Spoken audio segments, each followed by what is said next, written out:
From Pagosa Springs, Colorado, I traveled south to New Mexico, just west of Sante Fe, and camped at the Cochiti campground, my first Corps of Engineers campground. From there, I visited a place that was the reason for me camping at this site. Did you see it on the map?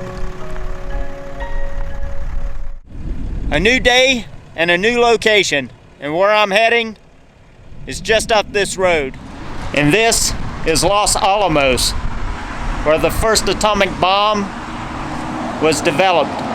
The National Laboratory right now is in front of me, and I could drive through there as I am looking at going on Highway 4. I've been told by some locals that's a scenic drive, so I definitely want to check that out.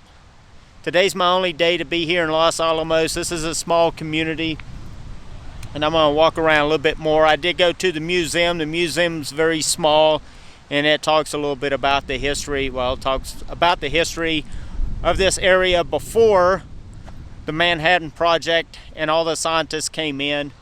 Back at a time where it was a boys' ranch for, what I could tell, for families that are affluent families.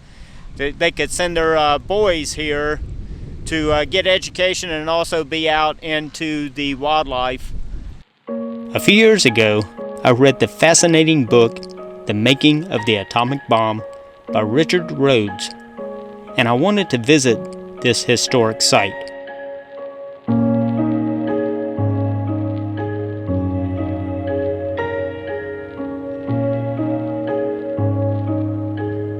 But work on the project took place in many locations.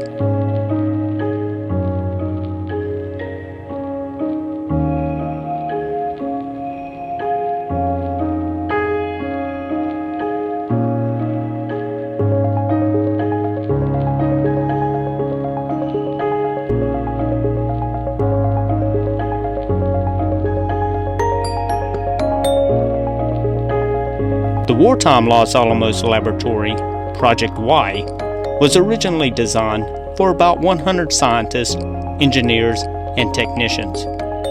By the end of the war, the laboratory had over 2,500 employees. Technical Area 1 was decontaminated and demolished in stages as laboratory functions were moved to a more isolated location across Los Alamos Canyon. By 1966, laboratory property of TA1 had been given to Los Alamos County or sold to private interest.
Pretty interesting place. Glad that I stopped here.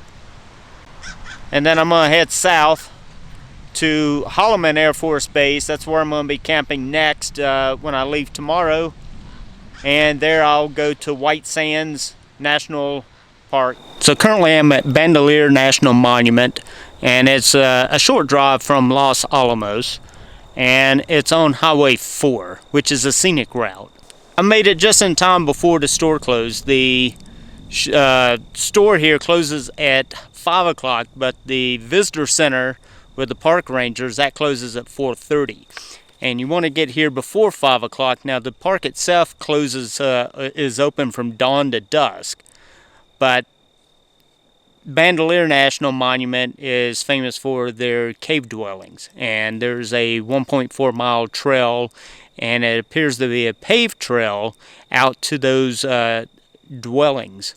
But I got here just before 4:30 and was able to talk with the park rangers, and they recommended to go over to the store and buy a $2 map, because there are no placards along this trail, but there are a few numbered stops, but no placards indicating what the history is of that area. So the park ranger recommended going and paying for this $2 booklet, pamphlet, and each of those stops is discussed in this book or pamphlet.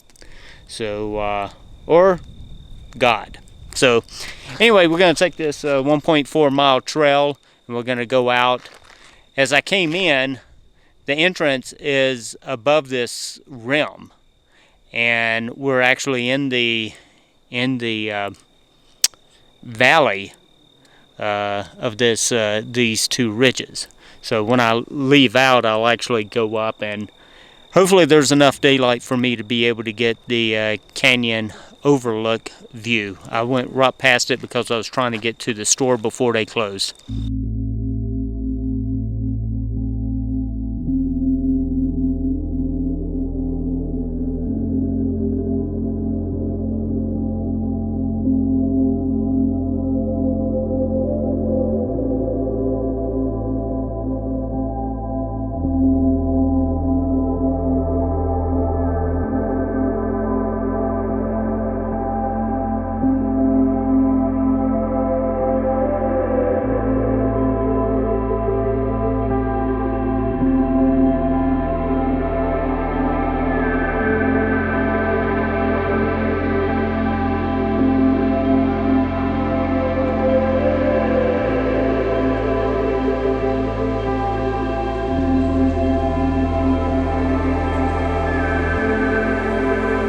Almost like the Airstream.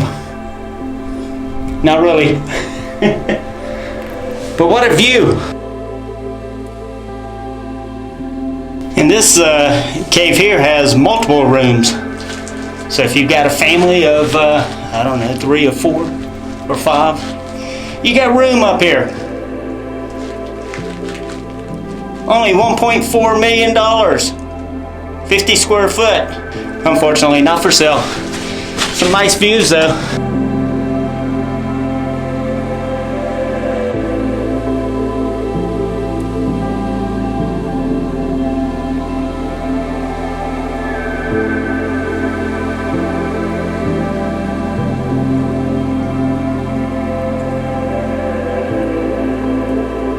In my next video, I traveled to another historical location where, in a flash and a bang, the world changed forever.